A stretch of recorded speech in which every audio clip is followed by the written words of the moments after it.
Kamen Rider Build. Hey YouTube, Kamen Rider here with my review of Kamen Rider Build episode 17. So, this was a pretty solid episode. I enjoyed it quite a bit.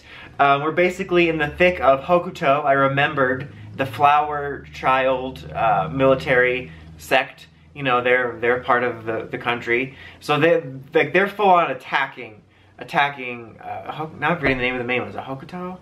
The main place we live at. I think it's Hokuto, maybe. I'm gonna call it Cincinnati. No, I'm not. But they're attacking, like, everybody. Like, stuff's blowing up. There's people screaming in the streets. They're going full out. We see their military soldiers. We see their smash soldiers. So, stuff's getting real, guys. And, so the episode revolves around that and the role that our Kamen Riders are going to be playing in it. And basically, Faust and, man, I'm forgetting a lot of names lately. Steam Bat Guy, Night Rogue, is like, okay, Ryuga and Sento, you're gonna be working for us now because we need you. And Sento's like, I don't wanna be used for more. And Ryuga's like, yo, I get to clear my name. And that's basically the way it started. And something that, the main thing I wanna talk about, I'm gonna go ahead and start talking about it since I'm in it, was something I really appreciate Build is they actually show character growth and like people actually acting like human beings that will weigh things on a case-by-case basis based on the information they get, which is a problem I feel Toku has sometimes. For example, last year with M, or also with a character like Gentaro, it felt like they were totally restricted to the 4 sentences in their character description. And so they would just blindly be a goody two-shoes, and it didn't feel genuine. I didn't feel like they actually cared, like it was an actual, oh, this is a good person. It felt like, oh, this is being manufactured to be a good person. And as a result, they stubbornly would never see anything from anyone's point of view. Like with M, I was frustrated that he could never see Bray's point of view of, hey, instead of spending 15 hours getting to know this patient's background, we could cure him right now and he'd be saved. I mean, we wouldn't have wheeled him unsafely to this location, but he'd be saved. That's a rant for another time. My point is that they would stubbornly cling to things, and no matter what they were told, they would never change, and the audience would be told that's okay. And there's been a couple times in Build, with this one in particular happening now, where they've started down that path of, oh no, characters stubbornly clinging to something stupid, and I'm starting to get mad, but then they learn. And in this case, it was Sento being like, I don't want Kamen Riders to be used for war. I'm a goody two-shoes. And I'm like, don't do this, you're being stupid. Because I totally understand where he was coming from, because not only did he not want the Kamen Rider system to be used for war, but he just found out he's this crazy, demented scientist that created the research for the Smash and the Build system, and what led to basically a lot of the fuel for this conflict. So I totally understand that knee-jerk reaction, and even his stance like not wanting to bring it into war.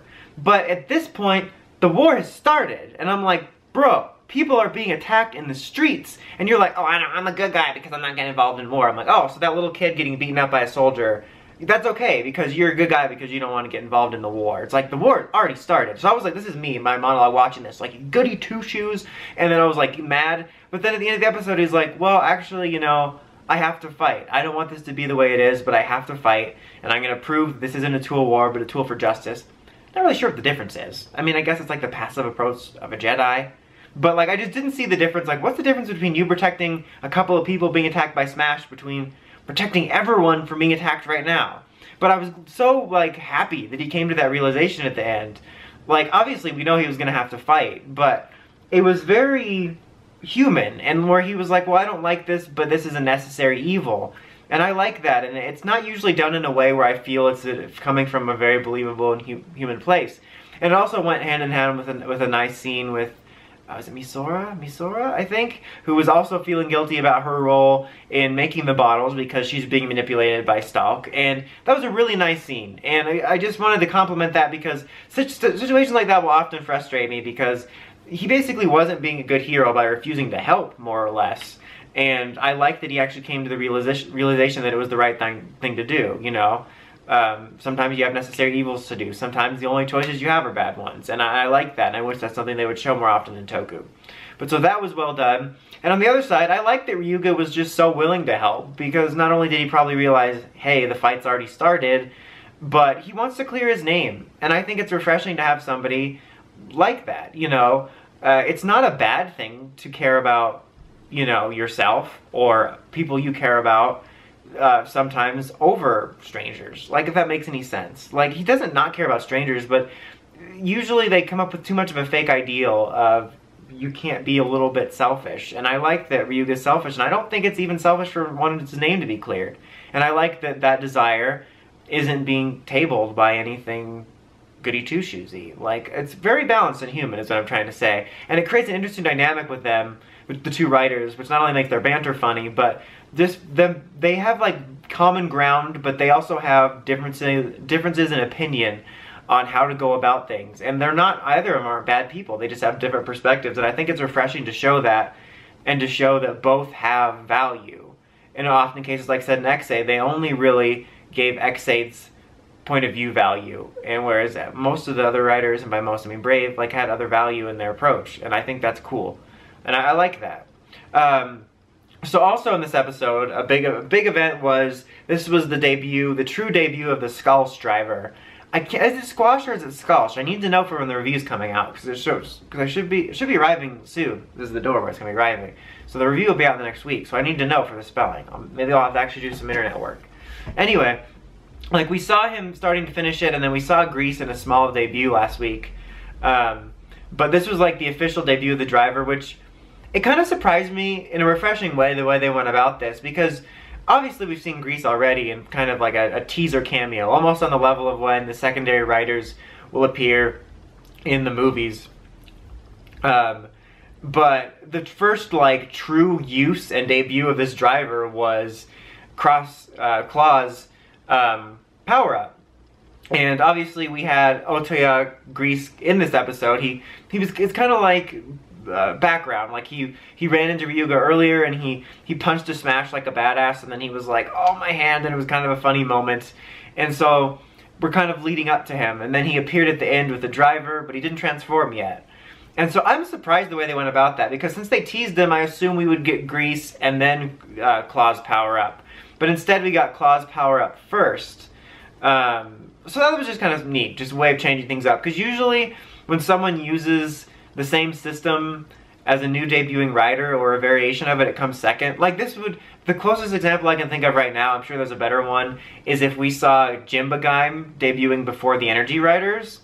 So that was what I was thinking of, even though it's like the same thing. And I also think this is like the second case in a long time of a rider's power-up outright using a different belt. Like, it was interesting for Ghost that they had that with Grateful. But anyway, so we got the debut of his power-up form with a little jelly bottle. And I'm kind of mixed on his design. I think it looks pretty cool. Like, and I like a lot of the concepts they're going for. Like, especially the dragon, like, design on his chest. But it looks so unfinished. Like, unfinished actually is the best word I can think of to describe it. Where, there's something about it I like, and if it was just a little more complete, I could see me really liking it. But in some ways, it feels like a step down design-wise from regular Claws. But I see what they're going for. But it was a cool debut. The way it transforms is kind of interesting. It turns into this weird alien-looking thing, and stuff sprouts from its head. It's got a pretty cool voice. We saw the new little weapon, which is neat. But it was a neat debut, and it was used because Ryuga's like, hey, this is the only thing that can face these new, was it Hard Smash? Hard Smash are basically the ones we learned about last week, but we more officially learned, like, they're more powerful and they retain sentience. So it was neat, and it appeared for a second that maybe there was something wrong with it, like it was too unstable when he transformed, but I think that might just be from initial transformation. We'll see if that comes back later, but the basic reason he couldn't use it initially was Sento was like, oh, I shouldn't have completed it because it's a dangerous weapon. It kind of like summarizes their argument via the belt of like, you can't use it because it's a dangerous weapon. He's like, well, it's the only way to defend people is by using this. So that was kind of cool, and I just like the way that they're playing Grease's debut by teasing him last week, but then not immediately showing him this week and sort of teeing up the character like in his human form for next week. I think that was an interesting flow to it from what we usually get, where it's kind of rushed to get the rider out there. And I think they were able to do that because they have Ryuga using the power-up too, so that they can have an excuse to put the toy out right away. So I guess I just like how that's debuted because it's a little bit different than usual. The last thing I wanted to note is the main henchmen we're experiencing right now that are part of the Hard Smash team really annoy me, because I mentioned on Twitter they look like like D-list Yu-Gi-Oh lackeys, and the dude with the ears, it's like they're all so annoying. It's like, oh my god. I hope they don't stick around for long. I love the concept of sentient Smash soldiers, but these guys are annoying. But anyway, overall, this was a very good episode. I enjoyed it. I think it's bringing us more full force into this next arc. It's bringing in Grease's debut in a really nice and well-paced way, and it had some really good character stuff. Overall, I'd give it an 8.5. Anyway, that's about it. Until next time, don't forget to like, comment, subscribe. Dawson Rider, signing out.